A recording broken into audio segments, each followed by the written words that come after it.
Glória a Deus. Eu gostaria que você abrisse a palavra de Deus em Daniel, a princípio. Mas você vai ficar com a Bíblia e vai ficar bem atento, porque nós vamos passear por ela. Rapidamente. Daniel, capítulo 6, versículo 4. Antigo Testamento. Irmãos, eu anotei algo para ler na introdução. Alguns que já são... mais assim, gostam de estudar a palavra, gostam de ler sobre teólogos, vão saber de quem eu estou falando, mas João Calvino foi um teólogo assim, muito conhecido, tem uma história maravilhosa, e eu anotei o seguinte: João Calvino dizia que a diferença entre uma igreja verdadeira e uma igreja falsa está na pregação da palavra de Deus como ela deve ser pregada, e na correção dos santos. Não se trata de espírito de censura, mas nós precisamos despertar um senso de comportamento bíblico que faça justiça ao nome de Cristo e que não envergonhe o Evangelho.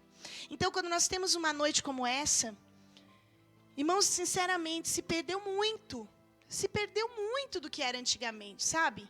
Eu que nasci em lar cristão, eu me lembro que há uns anos atrás, muitos anos atrás, não muitos, mas alguns eu compartilhava com o irmão Ademir também hoje pela tarde.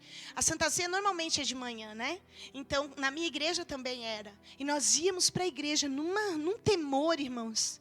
Em jejum, aquela mesa para nós não era medo, mas era temor de partilhar da comunhão. Então, era uma manhã de muito arrependimento.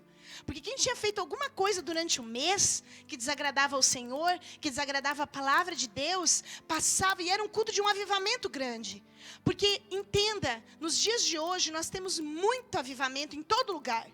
Tem sopro de avivamento ali, tem sopro de avivamento aqui. Quem participou da conferência do Espírito Santo entendeu o que é isso, esse mover. Entendeu o que é essa coisa de sentir a presença do Espírito Santo, dom de línguas e tantas outras coisas. Isso é maravilhoso. Mas o verdadeiro avivamento que permanece é o avivamento que vem mediante o arrependimento. Então, mesa de Santa Ceia é mesa de arrependimento, de choro mesmo, onde nós venhamos a refletir para que o Espírito Santo possa nos encher. E que Ele possa fazer isso nessa noite, amém? E eu quero tratar de algumas coisas com vocês, e é no temor do Senhor. Desde que o pastor saiu, o Senhor, Ele levou o pastor para lá para tratar e trazer coisas novas sobre a vida dele, mas me deixando aqui responsável por vocês, quanta coisa o Senhor ministrou no meu coração nesses dias, sabe? Por isso que eu brinco, né? Tem os obreiros aí, tem o pastor Anderson, que já é pastor auxiliar, eu falo, ninguém queira estar na pele de um pastor titular, porque quando o cajado está na mão é que a pessoa entende verdadeiramente o que é isso. Espiritualmente falando. Mas eu quero ler com você, acompanhe comigo. Daniel 6, versículo 4 em diante diz assim: diante disso, os supervisores e os sátrapas procuraram motivos para acusar Daniel em sua administração governamental, mas nada conseguiram. Não puderam achar nele falta alguma, pois ele era fiel, não era desonesto e nem negligente. Finalmente, esses homens disseram: jamais encontraremos algum motivo para acusar esse Daniel, a menos que seja algo relacionado com a lei do Deus dele. Amém? Pai, fala conosco nessa noite, Senhor. Tu sabes que eu tenho clamado a Ti, Pai, por esse momento. Então, direciona, Espírito Santo, que venha sobre nós, Pai, o discernimento, que os nossos ouvidos estejam abertos em nome de Jesus. Amém e amém. Você já vai abrir a tua Bíblia? Não vai abrir não, deixa ela aí. Acho que eu abro a minha, senão você vai começar a ler e vai fugir do que eu quero aqui. Queridos, eu tenho lido o livro de Daniel. Nesses últimos dias eu estou lendo Daniel, eu estou na sequência do Antigo Testamento. E quando eu cheguei em Daniel, o que me espantou nele é a decisão dele, a postura dele em todo o tempo. Eu não vou ter tempo aqui para contar toda a história dele. A maioria das pessoas conhece o livro de Daniel pela passagem que Daniel foi levado à cova dos leões e pela passagem de Sadraque, Mesaque e Abednego, que eram seus amigos, e foram para a fornalha. Todos eles foram culpados e foi armado, e isso que eu acabei de ler é o que antecede a cova dos leões. Esses sátrapas, esses homens que eu acabei de ler nesse texto, eles estavam armando para pegar Daniel. Por inveja, porque Daniel ele administrava de uma forma maravilhosa, e todos os reis amavam Daniel porque havia sabedoria de Deus sobre ele.